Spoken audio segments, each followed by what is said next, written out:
Chick-fil-A hardly ever releases new items, but yesterday they released 5. Yes, hello and welcome to New Fast Food. I'm going to talk about all 5 of Chick-fil-A's new menu items. I'm also going to discuss a sort of a secret initiative that's going on over at Chick-fil-A, and then we're also going to discuss just how much chain restaurants have hurt mom and pop shops over the past year. If you haven't already done so, go ahead and hit that subscribe button. Plus you'll also want to hit that notification bell so therefore you'll always be notified when I release new videos. With that, let's get into these new menu items from Chick-fil-A. I'm going to talk about all 5 and I'm going to start with the one that's getting the most attention, it's getting the most buzz, and that is the new 30-piece chicken nuggets. So you'll see as we kind of go through here, these new menu items aren't necessarily brand new, but a lot of them are just repackaging of existing items in the new forms. So this one is the chicken nuggets, and there's nothing new about the chicken nuggets except for they're now being sold in a 30-piece. They're really intending this new 30-piece to be something that you share. You share amongst the table.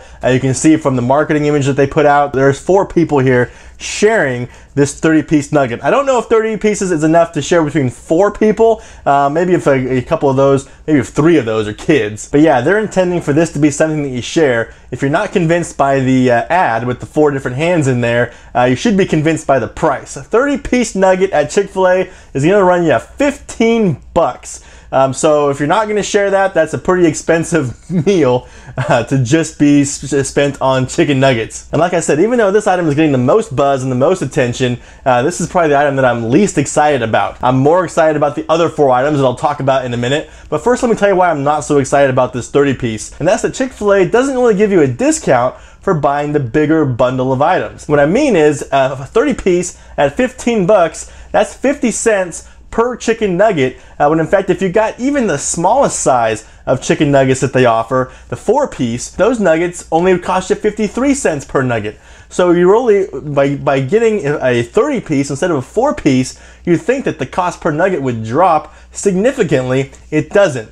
53 cents per nugget with the 4-piece, 50 cents per nugget with the 30-piece. Before they came out with this 30-piece yesterday, you could have gotten 2 12-pieces and a 6-piece. That would have only came up to $15.15. So you're only saving 20 cents by getting this new 30-piece. To me, it just really is insignificant. I really just can't get excited about this 30-piece nuggets without there being some sort of incentive for me to get the bigger order. It just doesn't make a lot of sense to me. So let's move on to these other items. Like I said, these other items are a little bit more exciting. First of all, you can now get potato chips as a side. So if you're not digging the French fries, or for whatever reason, the other sides aren't doing it for you at Chick-fil-A, you can now get waffle potato chips. So these are something that they have offered before, but only to catering customers. You'd have to buy a catering order in order to get these potato chips. I guess they just figured out people like the potato chips and we already make them, so why not just offer them as a side? I think that's good. I think that's more exciting than the chicken nuggets, because this is actually something new you can order. And I think there are situations where you may want potato chips instead of French fries. Maybe a situation where you're going to get it to go and eat the meal sometime later, half an hour later or whatever. That chicken sandwich may still be good even though it's soggy, but you're probably not going to want soggy and cold French fries. So I can see a lot of situations where you may want potato chips instead of French fries or any other side. Speaking of other sides, one of the other new menu items is an improved fruit cup. So again, continuing with the idea that these are not brand new items, but just improvements or changes to existing items. You can get the improved fruit cups. What they're saying here is that the fruit cup has less apples, more strawberries, blueberries, and mandarin oranges. And I can say, I think that's a good thing. As somebody who has a infant, I buy a lot of baby food, and one of the tricks that I've learned that the baby food companies do is that they put apples in everything. Apples is the #1 ingredient in a lot of baby foods,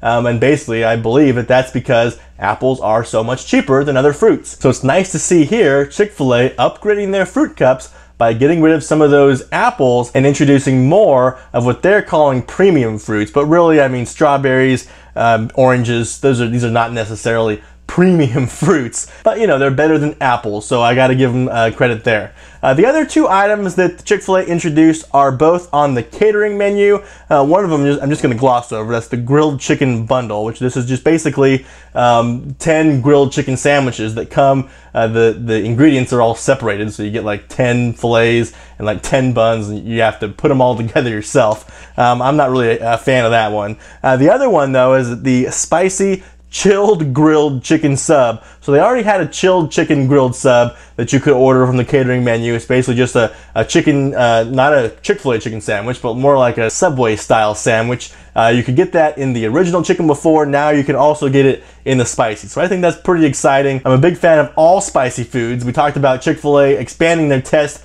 of the spicy chicken tenders. You need to get on that, Chick-fil-A. I don't know why you're not bringing those nationwide yet. But yeah, it's good to see them adding more spicy food to the menu. So those are the 5 new items available over at Chick-fil-A. They were introduced yesterday, so they are available now.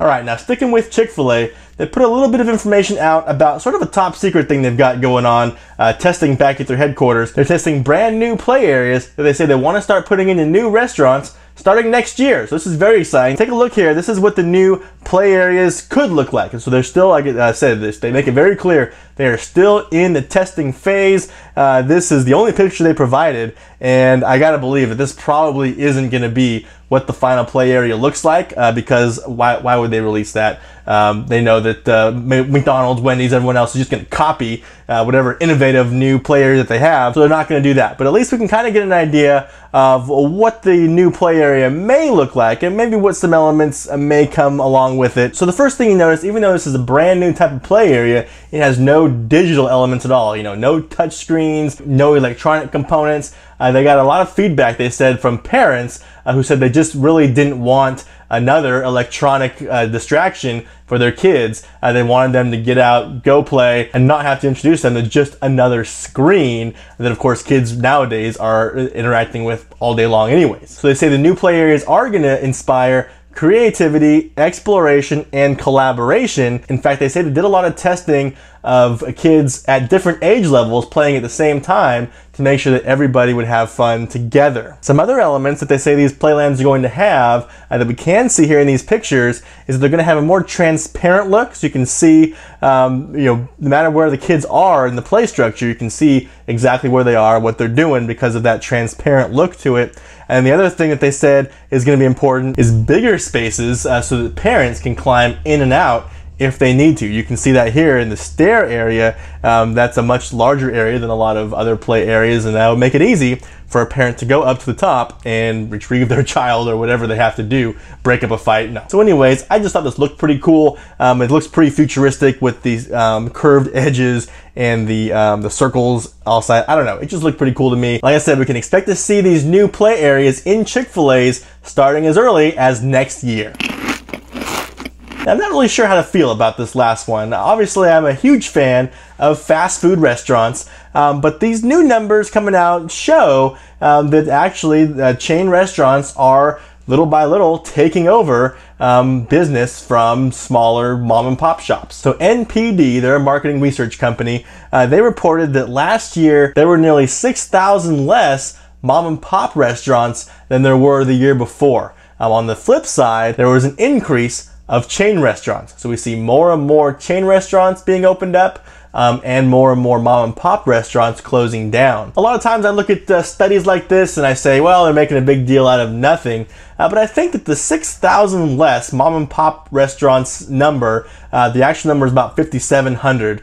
I think that that is not insignificant. I think that's a pretty big number, and even though I love fast food restaurants and chain restaurants, I gotta say that competition is really great for the industry. And so when there's less variation, there's mom and pop shops, they bring variation to the market. When there's less variation, there's less competition, and I don't think that's a good thing. I do hope that this is just cyclical. It very well could be. There's a lot of things that mom and pop shops can do that chain restaurants cannot. So and as technology keeps moving faster and faster, I think it becomes easier for these mom and pop shops, if they really try to get the leg up through these new technologies. We've seen big fast food chains be very slow to adopt new technologies such as touchscreen ordering kiosks. Whereas these small independent restaurants, they can do things, whenever they want. They don't have to wait for the testing and all this stuff to be perfected. They can just go, a new technology comes out, they can go